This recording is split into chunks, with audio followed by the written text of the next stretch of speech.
Right. So, all right, diving right in. let's see. Chris Abert's a good friend of mine. He pointed out in meetings, from all levels of oil and gas, like safety topic is a big thing. We kind of got away from it. So I figured since it's the Oil Field Leader podcast, we should talk about a safety topic. I figured what better than Will, Christian, and myself, we could do pinch points, because we're kind of in an office setting right now, watch them fingers, watch them toes. If you're wearing them open-toed sandals, I'm not because I'm working today, but if you guys are so lucky, touche. Now, actually, Your internet is a little spotty, serious, I can't believe I'm going to hop into this, but you guys watch LinkedIn, or Netflix, I would imagine, correct? Everybody watches Netflix. Joe Rogan did a live podcast, the first time he's ever done one. So I think it kind of correlates to this because it's the first time that we're kind of diving into like a LinkedIn topic. Well, there you go. More so than just oil and gas related. So it's one thing he really pointed out. So I didn't write any notes down, but something stuck with me. And he said a lot of funny stuff, right? But he said his complaint box. And I'm like, what do you, so I'm dived in, right? I'm like, complaint box. And he goes, yeah, this cell phone, right? He's like, so I kid you not, I'll leave my kids at home for hours on end with random people, but I can't leave my complaint box for 5 seconds anywhere. So that was kind of funny.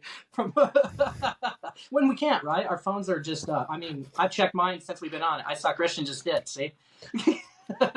No, perfect. I've got my phone off and muted. Well, 10-4. So I get really what this is sort of like a free-flowing discussion. Bailey found Will and found one of his posts, and very luckily for all of us, decided to engage Will in some conversation and found out that Will is actually doing some really interesting things in the LinkedIn space. And so we kind of all just, got together and wanted to present to you some of the things that we've got cooking and some of the ideas that we have. And so we've invited Lord Bailey Midkiff, obviously, and Mr. Will Martin of Founder Video. And Will, could you tell us a little bit about like what you're doing and like how is that different from what other people are doing? Totally, yeah. So, well, first of all, thank you for having me. It's a pleasure to join the podcast. And, I got to say that you guys found me in the first place through a post, but it was an ad actually. And we'll talk about this later too in depth. But, one of the things that we're doing differently than most companies doing advertising or just content on LinkedIn is to, well, first off, we're a video first company. We started doing video for founders and executives. And now we specialize in using that video on LinkedIn ads, but in LinkedIn ads mainly as well, just as a platform. And thanks to LinkedIn, we can now run organic posts as ads with the ad type that's called thought leader ads. And that's one of the things that we're the most bullish on because they really are working pretty great. I mean, the last 3 sales calls, they come from people that thought they saw one of my posts organically, but it was an ad. And you guys found me because of a post that actually was an ad. So that's actually part of the magic, that they don't look like ads, right? Other than that, just a LinkedIn ads agency owner, doing LinkedIn on a daily basis to try and get more inbound and whatnot. But that's it. That's crazy, That's right? awesome. And maybe That's awesome. we should just dive right in. Well, after Christian said it, but yeah, because I honestly did not know it was an ad. And this guy's kind of coming through, so kudos to you. I praise myself to be pretty effective on LinkedIn, so does Mr. Lombardini, but apparently we are not, and it is time to let the Spaniard shine, and give us some insight, because clearly we're not making it happen nearly as much as we thought we did, right? Right, and I think that part of that is because, and now, Will, please be kind to Bailey and I. We're a bit of dinosaurs. Even though we're in oil and gas, I guess it's a bit, on the nose. But we are a bit dinosaurs, right? And so I have ideas of what ads should look like, how structures are, but that's all based on like 20th century stuff. Really, it's ancient stuff. Right, like websites. What's one of the big, like websites, like now it's funnels, it's not websites. Can you explain, Will, some of the differences, like some of the major differences that has gone from like, Web 2.0 to Web 3.0? And maybe even that's pushing it for some of our folks. Yeah, totally. So I think, and for the oil and gas people as well that are listening, I think this is especially relevant because you don't need to be in the tech or SaaS space to do LinkedIn properly and to benefit from it. Really, there's a lot of B2B industries that are really present on LinkedIn, and oil and gas is one of those. To not go farther, one of our clients is in the mining industry, and who would have thought, right, that they would be doing LinkedIn marketing and advertising? So first off, debunk that myth. LinkedIn is for everyone in B2B. It doesn't need to be in the tech or AI space or anything like that. And so that means that it's relevant as well for oil and gas people. As to the biggest shift that I think has happened in the last, call it 10, 15, 20 years, I think we've shifted from website content to social content. So before, most people, where they gather their information in order to make a B2B purchase, would probably, digitally speaking, of course, it would be mainly on a website, right? Like they would go to the website, they would find it through Google Ads, through programmatic advertising, even connected to billboards, whatever it may be. And they would go and get educated through blogs, mainly on websites. And that's how content marketing came around, and SEO, and the HubSpot rush of let's all create blog content to drive traffic to our website so that our buyers can get educated, and by the time they're qualified and actually know enough about our solution, can then come to us and ask for a demo or more info, or contact sales, or buy directly. Well, now the way a buyer goes through their buyer's journey and learns and gathers information and gets informed in order to make a B2B purchase has changed dramatically. And in the first place, that change stops by social content. Social content is one of the pillars of the trifecta, I would say, of where to gather information from for day-to-day, like today's executives in B2B. Social is one, but you also have communities, private communities, and what's called dark social. All of the channels in which we interact with each other that cannot get tracked, that are private, and that you cannot get in as an advertiser, that being WhatsApp, Slack, Zoom calls, Microsoft Teams, like all of the channels in which they communicate on a day-to-day basis with their peers, with their team, etc., that you don't get to see. And maybe your name has been mentioned multiple times. Who knows, right?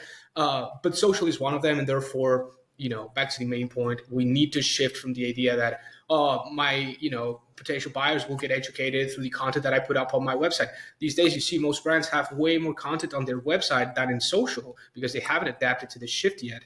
Whereas, if you want to align with the buyer's journey that we're currently seeing, you need to be on social, and that needs to be your main place. And for B2B, that's usually LinkedIn. Absolutely. That's informative. Dark channels. I never heard that.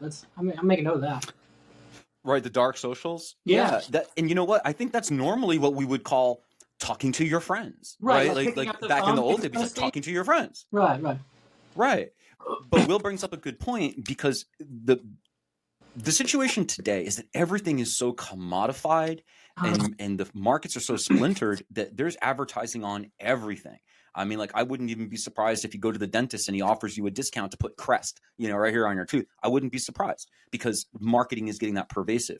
So Will brings up a good point, that there's the old school channels, which I guess is now called dark social, where really a lot of communication is happening, but it's not being infiltrated by the marketing space. And I think, Will, and to bring back to Bailey what you said, you can put a post, on LinkedIn, you don't have to click on create ad. You can just do a post, and that post is an ad. You're just not propositioning it as such right on the front end, even though that's legitimately what it is when you see it. Does that sound about right? Totally, yeah. When you're in the campaign manager, instead of creating a new ad from scratch and having to upload a creative and choose your copy and everything, you just browse existing content. That's the bottom name.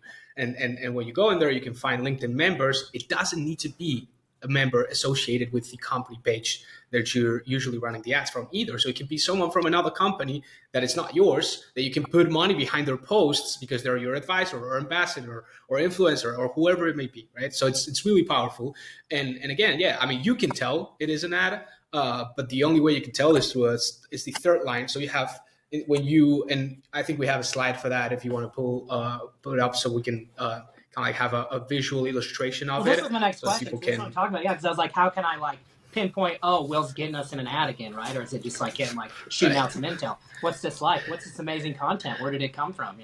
I think I said it last time on the podcast. I love this word, fugazi. I'm pretty sure I did. Fairy dust doesn't exist. Not on the elementary side. I love that quote. Yeah, that's such a scene. I think everybody gets it. Yeah. Yeah, of course. You can pinpoint it.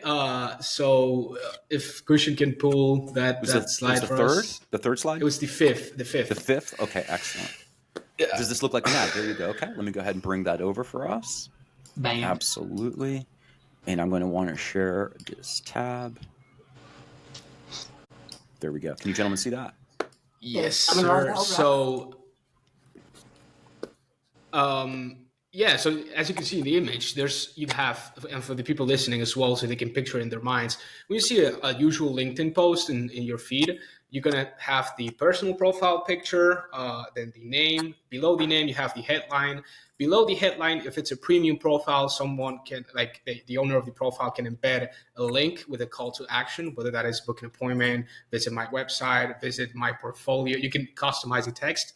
And then if it's a thought leader ad, meaning a personal profile post run as an ad, you will see that it says promoted by and the name of the company. In this case, it says promoted by Founder Video. But other than that, it is just like the organic post. You even have the interactions and comments show up with it, right? It will look undistinguishable for people, right? And that's what usually happens. Most people, yeah, you can. It's really crazy. You can compare it to, when you search up on Google and the first results that you get are always sponsored. Most people now, I think, know at this point that those are ads. But right when they're started, most people would click there because it's the first results, and they wouldn't even, intuitively they would click there because it's the first results, and that's what you've done so far. Now they're ads. Oh, who cares, right? Am I? They're personalized to my experience, so it's probably the best results either. Most likely, it might not be, right, at this point. But if there's people that don't know that those first results on Google are ads, imagine this, right? Like this comes by straight up as an organic post.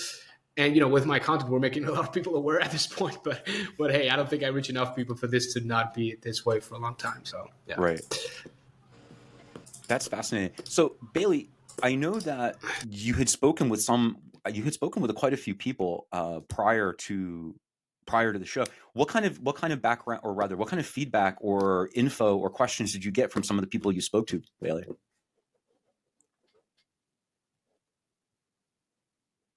Are we there? I'm going to stop screen sharing right now. Will, can you hear me? Yes, sir. Okie dokie.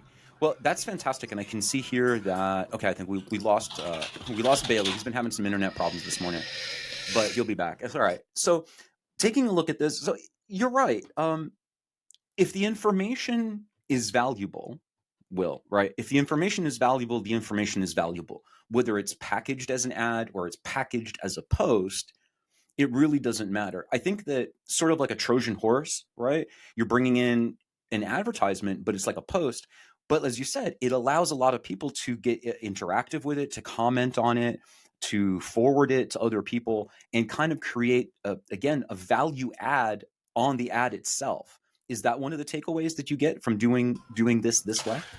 Totally, yeah. It's just providing the user with an experience that feels natural with them and that aligns with what they're accustomed to, right? Like people don't get on social to get a video of your latest product update, or to get a video of, for the oil and gas industry, maybe a video of, who knows, like a machinery, right? Like the new machinery you install in your factory, whatever it may be.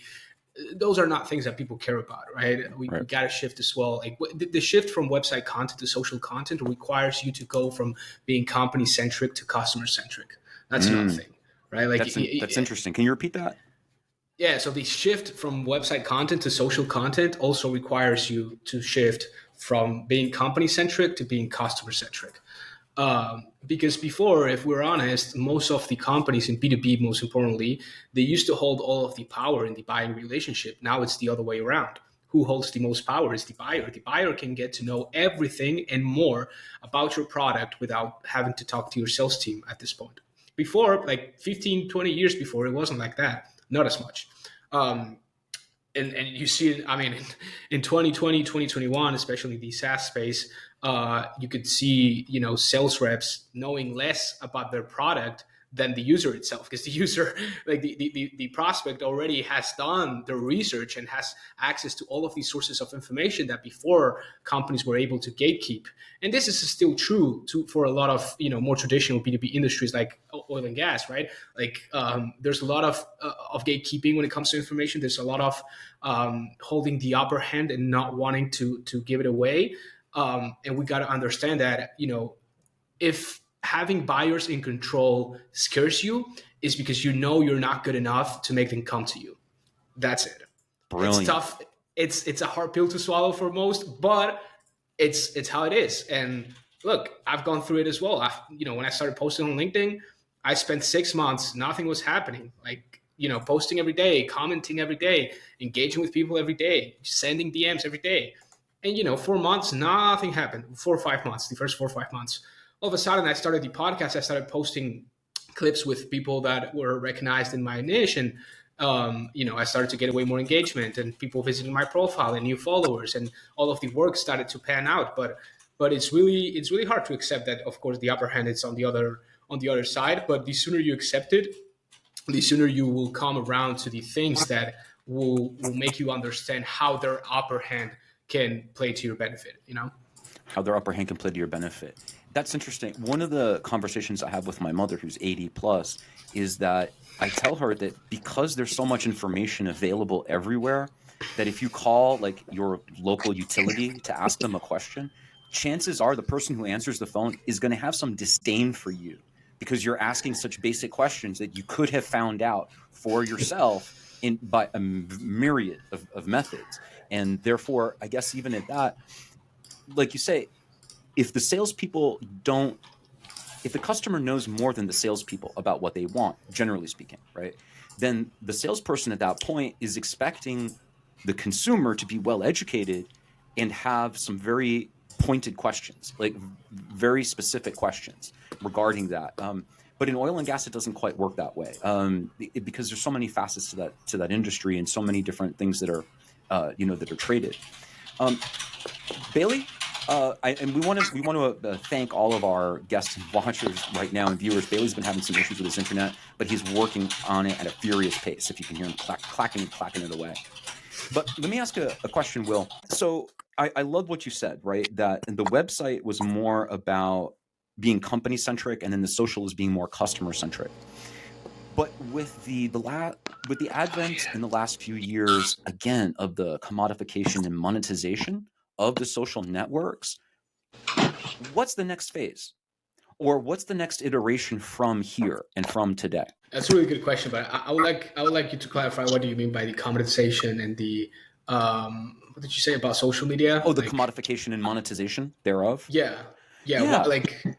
What do I mean by that? What I mean by that is that the markets have become very matured, in the sense that, like, at the beginning, YouTube was just cat videos and whatever. And then over time, it became much more professionalized.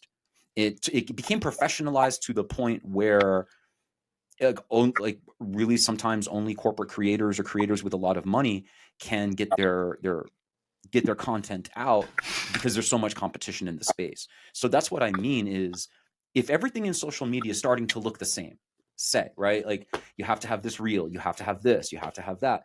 Well, what's the next iteration? What's going to come after that? Because eventually that market will also be saturated and people are going to be looking for the new avenue, the new media, or the new medium. Oh, wow. Yeah, really, really good question. Really well phrased. I think, the problem is that the people that look for those iterations and look for that next media, that next medium, that next strategy, new thing, whatever, they will never succeed in social media, and they usually don't succeed in anything at all. That's the truth. Why? Because the game of social media, it's, to be won by all of the people that are already winning in the real world, in my opinion. Truth is, if you're the kind of person that is, debating themselves, and look, I don't blame you for it. I've debated myself on this too. At the beginning, when I started creating content, it's like, oh, why do I talk about it? I don't have anything to offer to the world. Most likely, a lot of people, when they do that inner job of like looking inside, like, what do I have to offer to the world? A lot of times it might not be as good. Like, you start comparing yourself to other creators, like, oh, the bar is so high, I will never be able to reach that point. And well, look, first off, you got to understand the internet is decentralized, right? So, and that's a really good thing. It doesn't matter that you know that there are creators that are miles away from your level of information, knowledge, way of communication, whatever it may be. It doesn't matter because a lot of people probably don't know about them, and they can discover you first. So that's a good thing to keep in mind, that there's not such thing as a directory that you used to have and that you still have in the real world. For like, all of the companies in this industry, you go to an avenue and, before the internet and before everything, you could find where all of the fashion stores were in your city. You just had to go to that street and there you go, right? In the internet, there's no such thing as a directory where you can find the creators, right? So it's all scattered, and that's a good thing because it provides the opportunity for up-and-comers to get their own piece of the pie, right? So, and that's first. Second, it's when you start thinking about what should I be talking about, the only thing you're going to find are answers that are meant to be one size fits all. And the truth is there's no such thing as a one size fits all answer for what you should talk about, even to the industry or niche level. It's like you cannot say, oh, if you're in marketing, start talking about this, and that. You could say that. There's a lot of people that say that. But the problem is if you follow that advice, you start sounding like the 10 other guys who followed it. So what you should do instead, because people are like, okay, well, then what the fuck do I talk about, right? Well, you should talk about what you're going through, because that's the only thing that nobody else will be able to do. And it may sound hard. It may sound, a lot of people have a lot of insecurities with that. And like, but, is it really going to be interesting? Got to bear in mind what's obvious to you. It's like a super big realization for other people. And you never know, like there's always someone that you're going to match with in your journey. So you just need to be real about it, because that's what's going to make your content unique and actually work. That's what people aim for, and that's what people want to see in social media. Authenticity, things that are not to be replicated, and things that are actually novel, not new, novel. Right? Novel. You want to be relatable, known well, not well known. That's kind of like the phrase that embodies it. No, those are really great points. And I think that for anyone who would either aspire to be a creator or and even not so much be a creator, but enter the space, right? And for marketing or for ads, it's the same thing. Everything for marketing and sales, it falls into what the rubric that Will just said, because it is so decentralized. There is no way that you're going to, look small in the shadow of the 800-pound gorilla, in the room, because again, it's very decentralized. So one of the things that has always kind of interested me, and you referenced it, is that Gary Vaynerchuk, he also says, don't try to create, just document what you're doing, because that goes to what you said. It is each individual's unique journey. So it's novel in that sense. It's not new, because we all have journeys we're working on, but it's novel to see the way that someone else is approaching it. One of the frequent things also that I get, and it speaks right to what you were saying, okay, what should I talk about? Can I speak to this? Can I speak to this? And one of the big things that a lot of people have is what's called imposter syndrome. And I sort of took this idea intellectually and I spun it around in my head. And then I realized the one thing that just absolutely shattered it and blew it apart, which is this. Now, I may not be the most intelligent on my subject. I may not be the most passionate about my subject. I may not know everything that there is to know. But the one thing that I have, and there may be other people that know way more than I do, but the one thing that I have is that at least I have the guts to turn on a camera and talk about it in public. And so that's my defining feature. And that's why I do not have imposter syndrome, because of all the people who may know better, I'm the one that's doing it. So you can't take that away from me. And my individual perspective and the culmination of my experiences and ideas and my IP, my intellectual property, that's mine. No one can tell me that my IP or my ideas are wrong. So I think that some people really have to let go of trying to posture. If they're more authentic, things become a lot easier. What do you say to that? I would invite Bailey to answer, but go, Will. What do you say? I couldn't agree more. Yeah, that's what it is. At the end of the day, you got to be yourself, and you got to have the guts to go and do it. And there's one. Not that I'm the most religious here or anything at all, but there's one verse that I really love that embodies this. That's for all who exalt themselves will be humbled, and those who humble themselves will be exalted. You want to put yourself, portray yourself in social media, not play victim or anything like that, but just be honest with you and be honest with the people you're talking to, which is your audience and the people who might, discover you in their feeds. And you will see how people really appreciate that, because at the end of the day, we're humans to humans, and we like to see other humans interacting like such on social media, and not just platitudes and hooks and the usual stuff that you see on social media that only aims for virality and numbers and vanity metrics and whatnot. Right. Bailey, it's funny you say welcome that. Back. Me and Christian, we kind of took over your post before this kind of initiated the conversation. Do you remember that, Christian? Which was so fun, and I can't remember what he called it. I do. It kind of transitioned into our whole Wayne and Gar thing that we're doing now. But yeah. I always wanted to, I mean, with algorithm changes and stuff like that, while I have it on my head and I don't want to derail, it's just a quick question. So, like, let's say we comment 20 times and you get all that traction. Is it still beneficial? I mean, even from like your link ads, from any like any kind of post on LinkedIn in general as a whole, right? I don't know if it still is or not. I've never Googled that. I know it was like super amazing before, but things change. It is amazing, but it doesn't. I don't know that it has changed. I think it matters. What matters there, it's not how many engagements you get, but from who. So there are profiles that every interaction or most of the interactions they do on LinkedIn get shown to a bigger portion of their audience than for other creators. So let's say you comment on someone's post, there's going to be accounts that get that engagement to be shown to a certain percentage of their audience, and some that will get it shown to a bigger percentage of their audience. And that has to do with how active they are and how loyal their audience is. So if you have an audience that doesn't engage with you in the first place, most of your engagements won't drive traffic to the people that you engage with. Whereas if you're someone who's active on the platform, you have a loyal audience, you're DMing with people. DMs are really key. If you're in someone's DMs, you're in someone's feed. That's a rule. That's it. Like and vice versa, right?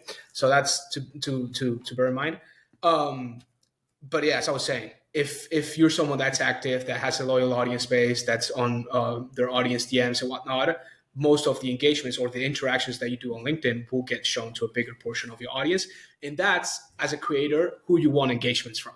Those kind of people who have a loyal. I know that, for example, when I post clips with certain people, I get way more engagement than I do when I post clips with other people. It's just, I'm not gonna name anyone, but it is like that, right? So you just gotta identify who those people are in your sphere of influence and try to get as close to them as possible to help you grow in a way. Not without being cheesy or anything. And so how would you recommend if people are just starting, because you had mentioned a little earlier that it took you months and months of posting set before you began to find any traction. What would you say to someone who wants to step up their LinkedIn game? What would be like 3 key, especially in oil and gas, what would be 3 key takeaways that someone could do on their LinkedIn?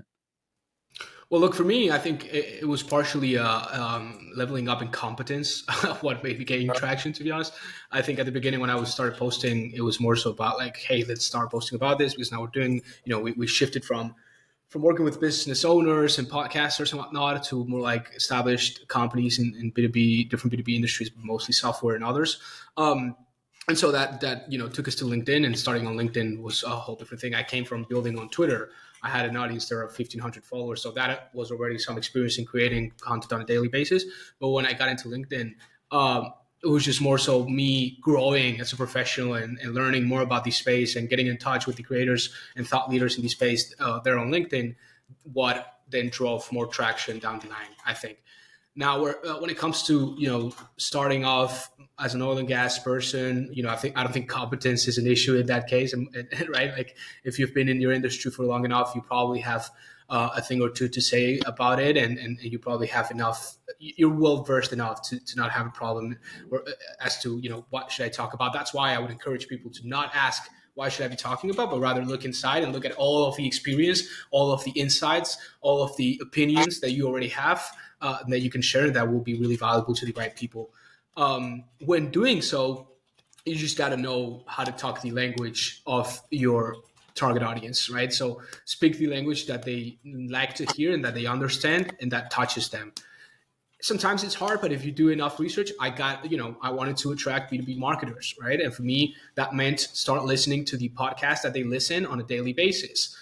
Start following the people that they follow on a daily basis, engage with their stuff, know what they are talking about, what questions are they asking in private communities that they hang around in, that kind of stuff. I got really deep, and that led me to what led me, right? Like, and that's what I think everyone should do. Like, because otherwise, organically, you're not going to get to the right people if you don't do that. You need to immerse yourself and dive really deep into their world so that it becomes yours. Because if you're not in the same world, then how are you going to connect, right?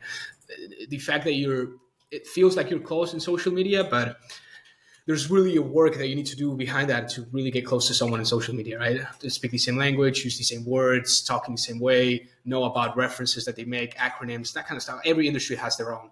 And, someone that comes from oil and gas, I don't think would have a problem with that. But based on their target, they should really ask themselves that question. Because then if not, then organic is not for you. And I get that you don't want to do that work. But then another thing that you have that is not time, it's money, right? Some people have money, some people have time. If you have time, go organic. If you have money, you need to be paid. That's it. Like, there's no other way around it. And for most people in big industries or with big companies or executives and whatnot, they probably have more money than time, and that's why they should get them paid other than organic, because the organic game, it's a full-time job, and it's not something you can outsource or put on a pilot. I'm so glad you touched on that, because one thing people always ask me, they're like, how'd you like get so many followers? How do you get so interactive? And I was like, what you get in is what you put out. It's that simple in one sentence. What you want out of it, you're going to have to put just as much into it. It goes hand in hand, but trying to like get people to like focus a little bit of their time is challenging. So I think what you offer is huge, right? The return is immense, because they know. I think a lot of people over the past few years have wanted to get to a way more interactive spot on such as LinkedIn, but just haven't put in the effort, and how can they do that with someone such as yourself? Totally. I mean, one of the things that I'm the most proud of with Founder Video is what we started doing fairly early, when a lot of people weren't doing it, and now there's a lot of people doing it. But because it's a great strategy, it works, and I'm not saying we necessarily invented it, but we were definitely early to it. And it's the guided interviews. It's people call it the private podcast, the dark podcasts, the just recording sessions, or call it as you wish, but we call it guided interviews, and we stick to that name because it makes sense. It's basically sessions that you hop on Riverside, just like we are right now, and you bring a set of questions, and you let an executive or a CEO produce maybe 15 to 30 pieces of video content in a 1 hour session, right out the gate, and they don't need to see you in an entire month after that, because you can split those out and schedule them for them and whatnot. And that enables for frictionless content production, but it doesn't enable for the growth that organic can give you if you're deep in the platform. That's the truth. So what we figured is that, okay, we're not getting them results with organic. They won't spend the time that they need to in order to get growth from organic, but they do need growth, and they want growth, and they want people coming to them, and they want the right people consuming their content and interacting with them. We know we can make that content good enough, but without their input in organic, we're not going to be able to reach those people. So what can we do to guarantee that distribution? Well, LinkedIn ads. I learned the platform fairly quickly, thanks to some consulting and paid courses and stuff. But it's a really tough platform, I have to say. It's really a whole different world than everything you've ever seen, like on Google or Facebook. It's way more complex. There's a real media buying component. You need to know the ins and outs and the technicalities of it. Frequency, campaign structure, creative rotation, a bunch of landmines that LinkedIn will put you to spend more, know how to avoid those. I'm not going to get into the weeds here, but we learned the platform, and now we were able to make that promise of like, hey, we'll create content that we know will work better than what you're doing right now, and we'll show it to the right people so that it has the impact that you want it to have. It will take more, it will take less, depending on the current maturity of the marketing ecosystem that they may have. But that's what's needed these days to win, based on the time and money that most B2B companies dispose of, including oil and gas. That's huge. Brilliant. Yeah, I mean, it's way more than I knew. It's funny, yeah, because like the number one question is, how do you even do it? Because I mean, you can't just click and do a paid ad. It's not as friendly as that. So it's interesting to know that. I mean, obviously we didn't get too into the weeds, but a weed's enough for me that I don't. You got me lost. And but Bailey, you had done some really great research prior to coming on today, and I know you had spoken with a couple of people, and you gathered some comments and some questions. Do you want to share some of that with us, and who you spoke to, and actually, what you got? Reached out to probably just 20 CEOs, COOs, founders, etc. People that I knew, and I was like, hey, we're doing this podcast. Do you have any questions you might want to ask? And I picked a couple here. Let me look them up here on my old cellular telly. All right. First question: Jake Foster, CEO of Curb Pumps and Flow Valve. His question was, how much time do they devote to LinkedIn communicating their brand and company culture? Do they see a net benefit that correlates to time and results? Will, ready, go? Yeah, I mean, there is definitely a benefit that correlates to time and results. I don't think I fully get the question, but I think I do, like, in a way. So how much time do you need to make this work, if we put it simply, right? Yeah. So in the model that we just described with what we do with clients, not that much. We take most of that off their plates. But if you were to do it alone, then, fair amount of time. Just to put you an example, for myself at least, I spend, I would say, at least 5 or 6, probably even around, I don't count it, but 6 to 8 hours a week on content things. Oh, wow. Probably even more. Yeah, it's not that much. It's not that much when you actually kind of. It's not like a full-time thing necessarily, because I have pretty like really good workflows. We have an editing team. I don't need to edit anything. We have a bunch of source from our own podcast, my guest appearances, and our own guided interviews that my partner and I do every now and then. Now less often, because we have a bunch of podcasts to pull clips from. That's why part of the reason we started a podcast ourselves, because it was such a great strategy. Like, hey, we get to talk to the industry leaders. That will give us more authority. At the same time, we can give them clips to have a taste of our service and know that we're competent. And if they need to recommend someone, they might.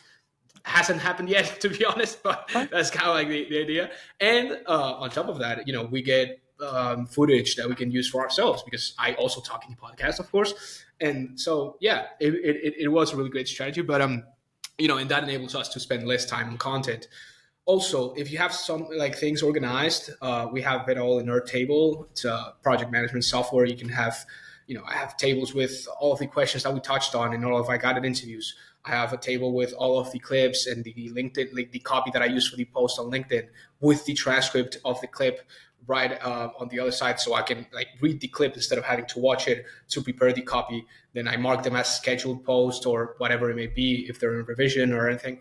And that is how kind of I organize my content calendar. I usually schedule the entire week ahead on Saturdays or Sundays, and that's about it. It doesn't take as much if you have a proper workflow. But and I think I would argue that every company, including people in the oil and gas industry, like every company has the resources to build this type of workflow. It's not expensive.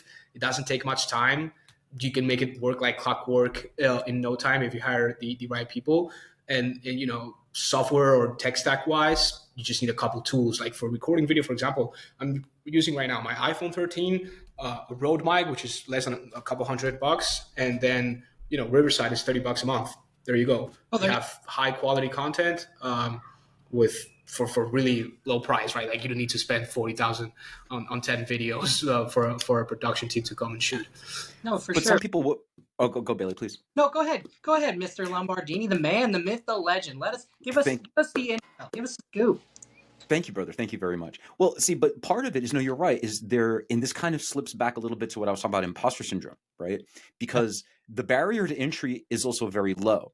And when you have a low barrier to entry, we'll welcome you back, Bailey. When you have a low barrier to entry, you'll have more players in the game, right? So the more expensive it is on the front end to ramp up a business, the less businesses like that you're going to have. So more podcasts come out because, like you say, it's not expensive to get a mic. It's not expensive to get a camera and, pay whatever your streaming platform of choice is. But the question then goes more to mindset, and that there has to be someone in the organization that recognizes and understands the value of consistently putting out this content if that fits within their strategy paradigm. Because you can have some executives say, well, we need a LinkedIn, and then just hire someone to do LinkedIn. But what does that even mean?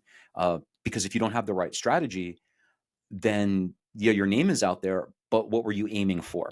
So I think that having proper mental buy-in, because like you say, this is a different landscape from everything else. And even the socials, and LinkedIn in particular, as being, unique as a B2B, that algorithm is also very particular. So you really do need to have someone who is willing to say, I'm giving up to this process because this is a process that demands its own respect if I want to use it properly. Does that sound about right? Totally. I mean, just look at what it has done for other companies. One person that I follow religiously at this point, we had him in the podcast, Chris Walker. He grew, he's doing the same stuff that I'm doing right now as a founder. And, of course, he's not the only one. I'm not the only one. There's a bunch of other people doing it. But it's the playbook we're talking about, right? Creating content, being accessible on social media as a CEO, and putting your face out there and being consistent with it, and having a content engine that works, not without you, of course, but that works like clockwork, right?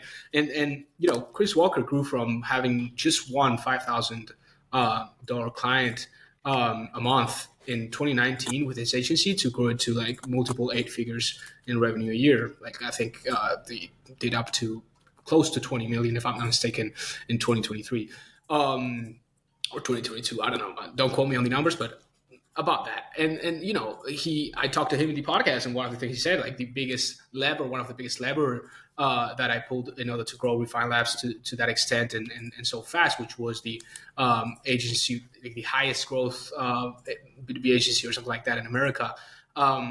It was, the marketing strategy execution of podcasts to LinkedIn video content, to live event to podcast to content to video content on LinkedIn.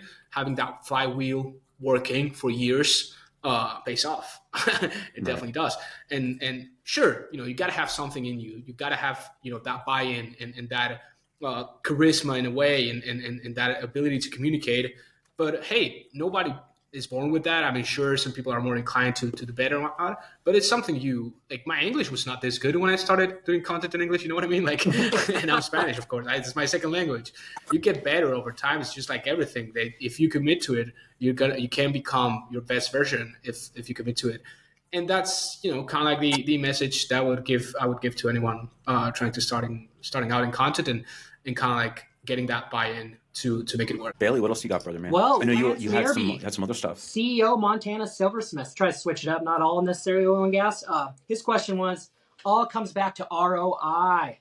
Can LinkedIn actually provide data that can be traced down to an actual purchase of a producer, or is it more of the same old gray area of ad spending? Because what if we didn't? ... You're like, I think it's extra touch of pizzazz. It's a really great question, and one that we get often, so I know how to answer it. Yes, LinkedIn can provide enough data for you to trace down an ad impression to a conversion and a purchase if you have the proper system to track that. There's tools that can help you with this. Fibbler, it helps now with company level identification.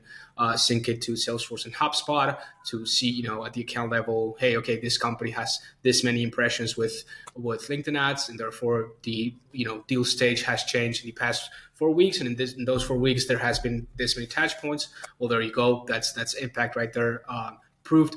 There's also tools more advanced and fancy like Hockey Stack, which is sort of expensive, but for attribution, there's nothing better than that. And you can literally map out the whole customer journey, connect to your CRM data, website data, and ads platforms data all in one to, have full visibility over every touch point. Really great tool. And also, but at the end of the day, I got to be honest, if you're running our playbook with thought leader ads and, providing an experience that feels natural to buyers, the truth is, a lot of people won't even remember that they have seen an ad. And if they do, they might just say that it's LinkedIn. So not only do you have to have self-reported attribution installed in your contact forms, like the usual question, how did you hear about us? Required free form field, and then you can integrate the data in buckets with simple automation.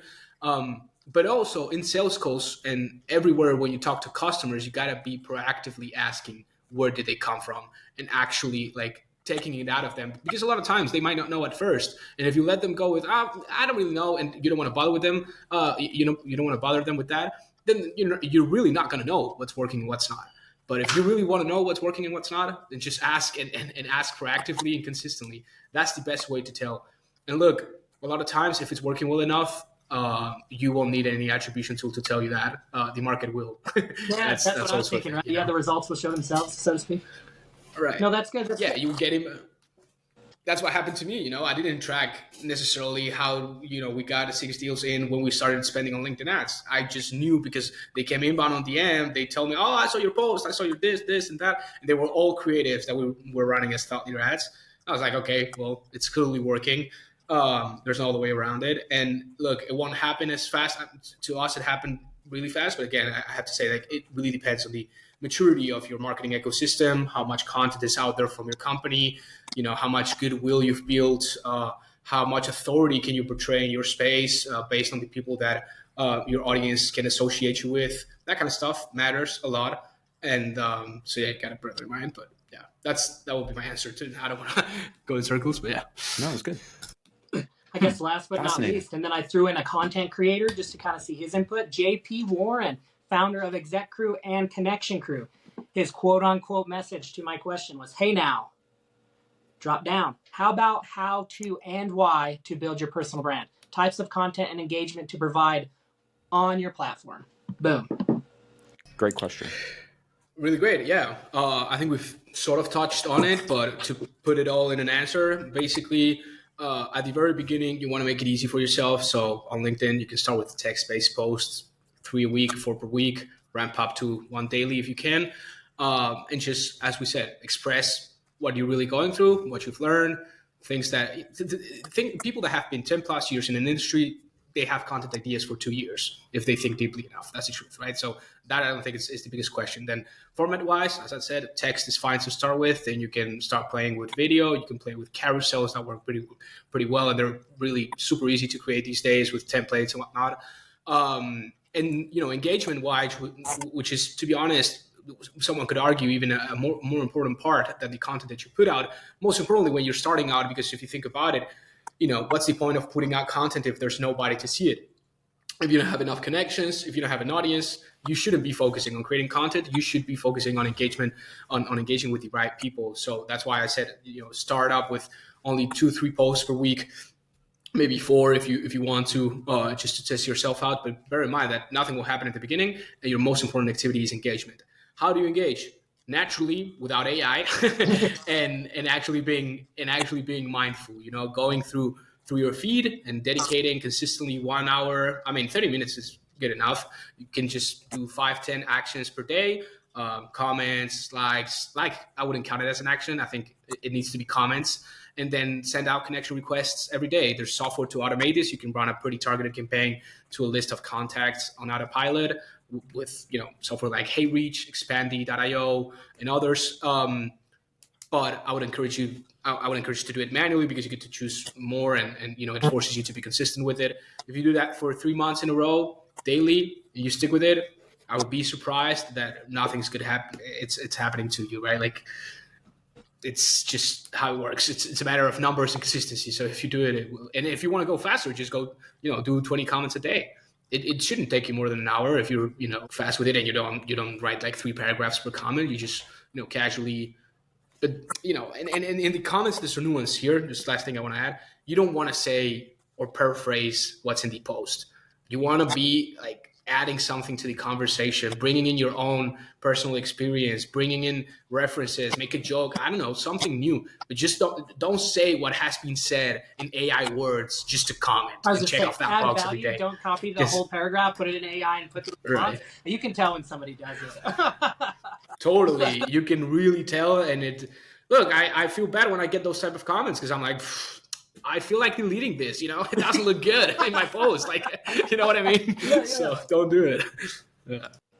So but it's funny because in the end, we've touched on like 4 or 5 different subjects that really in the end, the base was the same.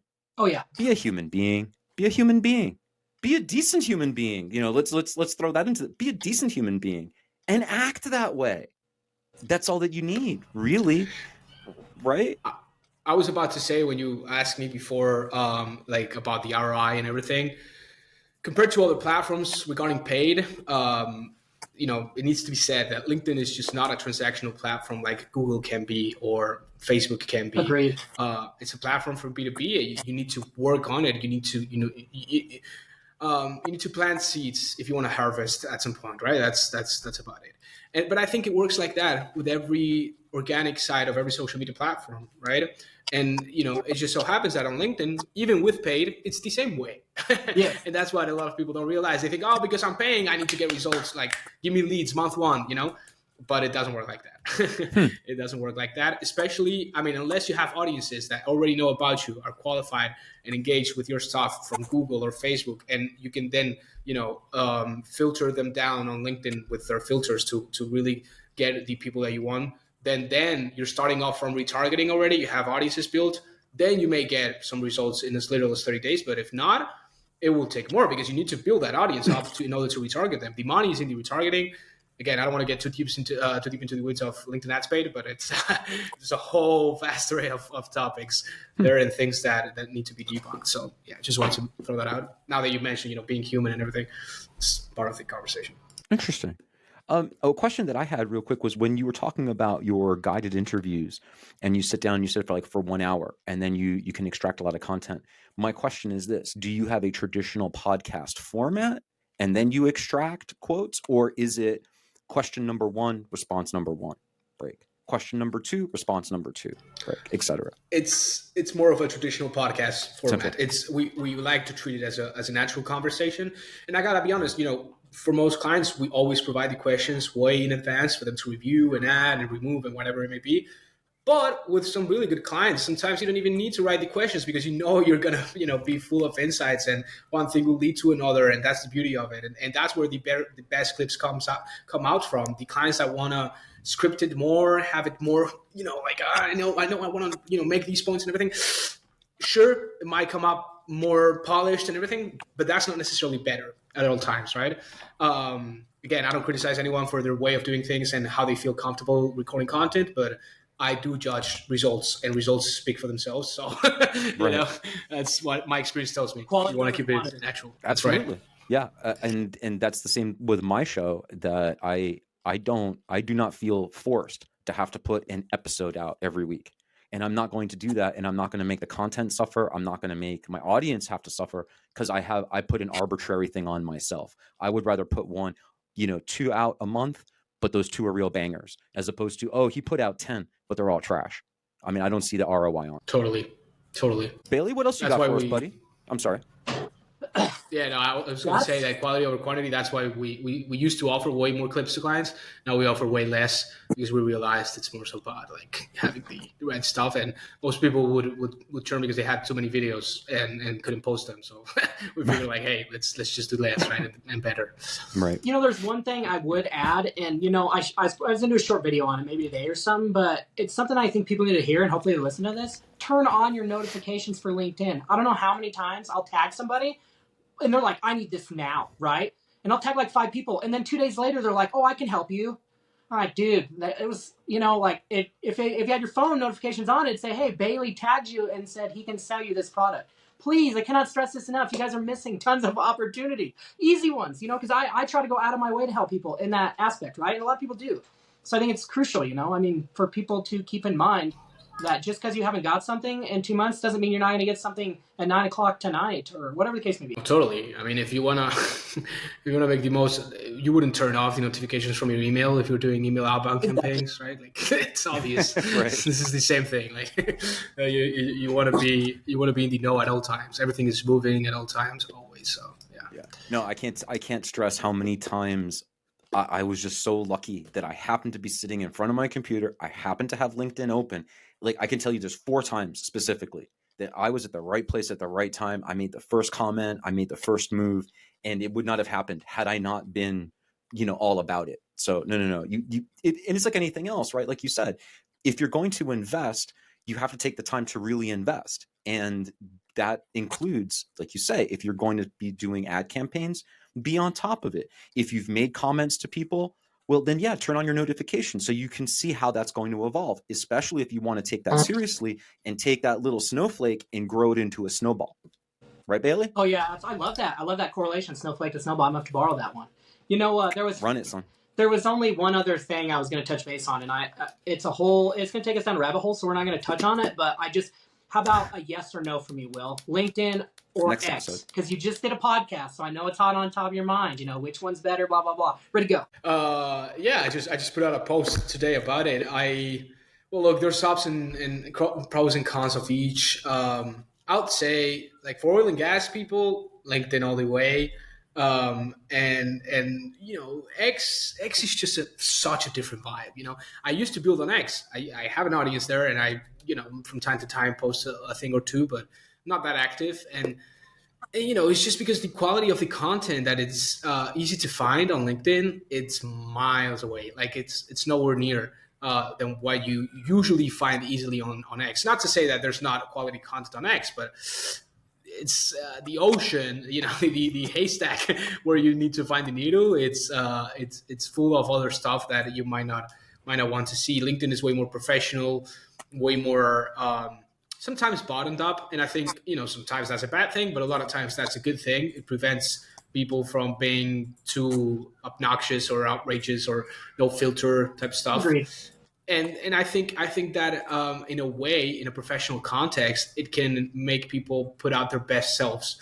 At least it did for me, right? The fact that you only, you can only, usually, people only post once per day on LinkedIn, whereas on X it's way more common to do like 15 tweets a day or stuff like that. And you can, have half of them be like BS and that doesn't matter. But on LinkedIn, if you get a post wrong, it feels bad. And it's not like it's because you get less chances at it.